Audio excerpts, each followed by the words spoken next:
पश्याम्येकं भासमेति द्रोणं प्रार्थोऽभ्यभासत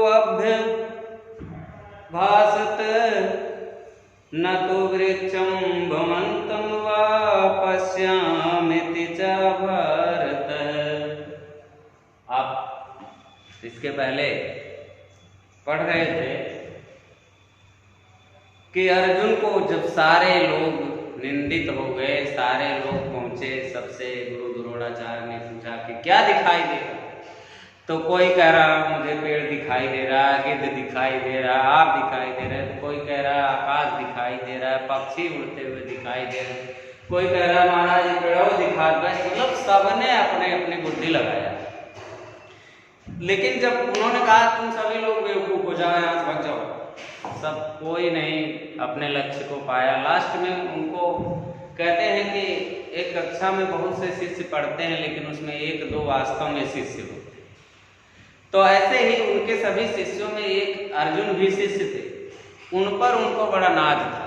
तब उन्होंने लास्ट में कहा अर्जुन तुम आओ और आकर के मुद्रा बना के खड़े हो जाओ। तो अर्जुन ने अभी आपने देखा मंडलीकृत आकार बना करके खड़े हैं, और उनसे भी यही क्वेश्चन हुआ कि आपको भी पेड़ दिख रहे हैं, सब कुछ दिखाई दे रहे हैं। तो अर्जुन ने देखिए क्या कहा कि पश्याम्येकं भासमेति द्रोणं पार्थो अभ्यभासत न तु वृक्षं भ्रमन्तं वा पश्यामीति च भारत।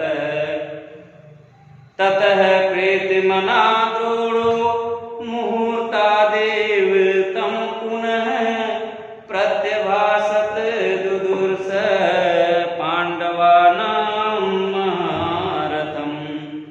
भासं पश्यसि यदेनं तथा ब्रूहि पुनर्वचः शिरः पश्यामि भासस्य न गात्रमेति सोऽब्रवीत्।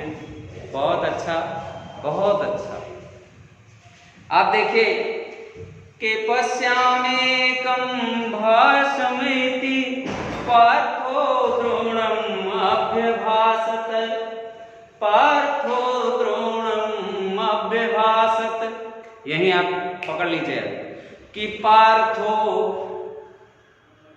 पार्थ किसे कहते हैं? पृथा पुत्र अर्जुन है, पार्थ कहते हैं पृथा पुत्र अर्जुन। और इनको जानते हैं पार्थ क्यों कहा गया? आपको थोड़ा बता दूं कि पार्थ इनका नाम पड़ा कि ये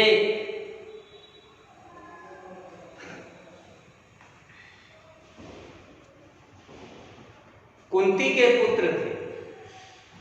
देखिए पृथा माने होता है, क्या होता है पृथा, या मतलब पृथा माने राजा, और ये राजपुत्र थे, इस नाते इनको पार्थ कहा गया। तो यहां कहा कि पार्थो अभ्यभासत द्रोणम, पार्थो अभ्यभासत द्रोणम। पार्थ माने अर्जुन, पार्थ माने अर्जुन की बात है। कुंती पृथा धन अण पर प्रत्यय लगता है, पार्थ बनता है। तो यहाँ कि पार्थ माने अर्जुन ने द्रोणम अभ्यभासत, द्रोणाचार्य द्रोण से कहा, जब आचार्य द्रोण ने कहा कि आपको भी सबके तरह सब वही पक्षी दिखाई दे रहे हैं, आकाश दिखाई दे रहे हैं, तो जवाब दे रहे हैं नहीं गुरुजी, पार्थो अभ्यभासत द्रोणम। उन्होंने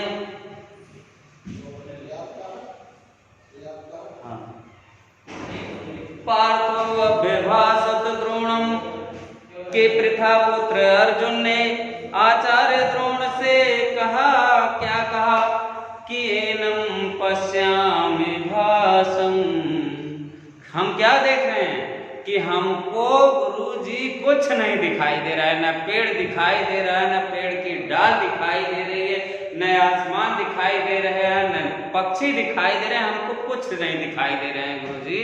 तो हमको क्या दिखाई दे रहे हैं? तो यहाँ लिखा, क्या लिखा कि पार्थो अभ्यभासत द्रोणम एकम भासम पश्यामि, बस मुझे एक चीज दिख रही है। क्या दिख रही है? एक चीज। और एक चीज माने क्या कि वही जो लक्ष्य है जिसकी गटैया काटने के लिए आप मुझे कह रहे हैं बाण चढ़ाइए अर्जुन, तो बस मुझे गुरुजी खाली वही गटई दिखाई दे रही है। और किसकी? जो आपने एक गिद्ध बनवाया है नकली, उसकी। बस वही मैं देख रहा हूं। तो देखिए लिखा है एकम भासम पश्यामि, और फिर आगे ना तो वृक्षम भवंतम वा, और करें ना, बस इसके अलावा ना तो मुझे वृक्ष दिख रहा है अभवंतम वा, और ना ही मुझे आप दिखाई दे रहे हैं। और पश्यामि ते च भारत है, फिर भारत कहा गया। तो क्या भारत फिर अर्जुन का संबोधन है कि मुझे और कुछ नहीं, पश्यामि मुझे यही, ये खाली एक ही चीज दिख रहा है, च भारत। मतलब अर्जुन ने कहा कि गुरुजी मुझे ना तो वृक्ष दिख रहा है, ना आसमान दिख रहा है, ना आप दिखाई दे रहे हैं, बस मुझे क्या दिख रहा है कि एकम भासम पश्यामि, मुझे सिर्फ एक गिद्ध का वो गला दिख रहा है, बस वही एक चीज दिख रही है। अब देखो, तो गुरुजी जानते हैं कि जब किसी गुरु की परीक्षा में उनका कोई शिष्य पास होता है तो गुरु मन ही मन बड़ा प्रसन्न हो जाता है। तो देखिए आचार्य द्रोण जी खूब झल्लाए थे। काहे से किसके पहले युधिष्ठिर आए, दुर्योधन आए, भीम आए, सब नालायक घोषित हो करके चले गए। गुरु जी मन मन बड़ा प्रसन्न है, कुल महागधा है, कुलेन के पूरा जिंदगी हम सिखाए, बाण पकड़े, धनुष चलावे, और इतना उपदेश दिले, इन्हें कुल गधा निकल के नहीं, एक तो सही ना निकलना। लेकिन अब गुरुजी मने मन प्रसन्न हो गए। तो देखिए लिखा ततः प्रीत मना द्रोणो मुहूर्ता देवतम पुनः प्रत्यभासत दुदुर्षम पांडवानां महारथ।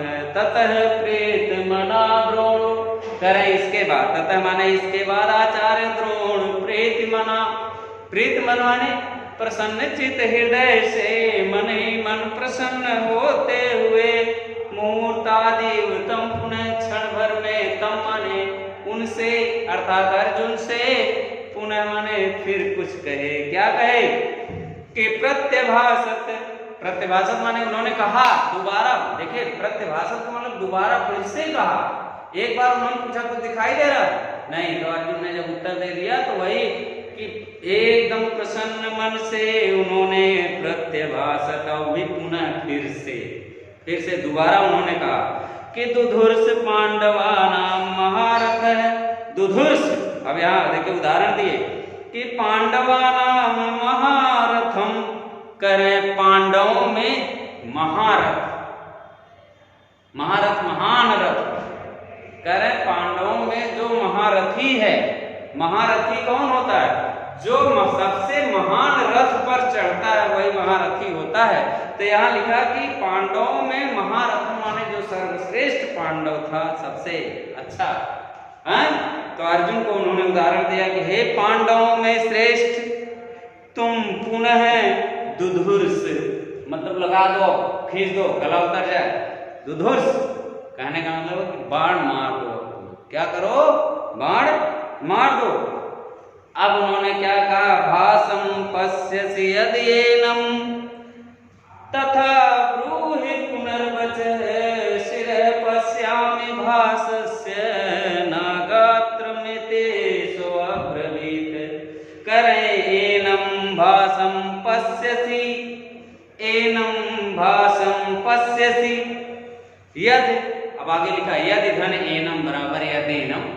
तो यदि माने, अब उन्होंने क्या कहा? मुझे खाली वही दिख रहा है। तो उन्होंने कहा कि यदि एनम, यदि तुमको, एनम माने यह, भासम पश्यसि, यदि तुम इस भास को देखते हो, इस गिद्ध को ही देख रहे हो, तथा ब्रूहि पुनर्वचः, तो मेरी फिर से बात सुनो। क्या सुनो? कि शिरः पश्यामि भासस्य। अब उन्होंने कहा कि तुमको क्या दिख रहा है? कि उस भास का सिर देखो। क्या देखना है तुमको? अब दोबारा फिर से कह रहे हैं कि उस भास का सिर देखो, और सिर देखने के बाद क्या करो? नागात्रमेति सोऽब्रवीत्। उन्होंने दोबारा कहा कि तुम्हें सिर्फ भास दिख रहा है, ये बात ठीक है, लेकिन फिर उन्होंने कहा कि देखो, जब बच्चा कुछ अच्छा करता है, जब शिष्य कुछ अच्छा करता है, मगर उसमें कुछ थोड़ी बहुत गलती करता है, तो गुरु बड़े बड़े चाव से समझाता है। तो गुरु जी को लगा हाँ, ये तो रास्ते की बात कर रहे हैं अर्जुन कि मुझे कुछ नहीं दिख रहा है, खाली भास दिख रहा है। तो उन्होंने थोड़ी सी कमी थी, तो उन्होंने बता रहे हैं कि हे अर्जुन, तुम यदि नम भासम पश्यसि, यदि तुमको यह गिद्ध दिखाई देता है, तथा ब्रूहि पुनर्वचः, तो तुम क्या करो, पुनर्वचः, तो फिर से क्या करो, तथा ब्रूहि पुनर्वचः, तो तुम फिर से सुनो। मैं तुमसे फिर से कह रहा हूं क्या, कि सिरः पश्यामि भासस्य, तुमको अब पूरे शरीर को मत देखो, तुमको उस भास का सिर देखना है, तुम उस सिर को देखो, और ना गात्र में, बल्कि उसके पूरे शरीर को मत देखो। गात्र माने शरीर होता है, कि तुम उस गिद्ध के शरीर को मत देखो, बल्कि तुम उसके क्या करो, सिर को देखो, जहां तुम्हें काटना है, जहां तुमको बाण मारना है। सो अब्रवीत, ऐसा उन्होंने कहा। तो बच्चों बस 2 श्लोक और बचे हुए हैं, अब ये अगले दिन होगा, और अगले दिन आपको वर्षा वैभव भी पढ़ाया जाएगा। नमः संस्कृताय।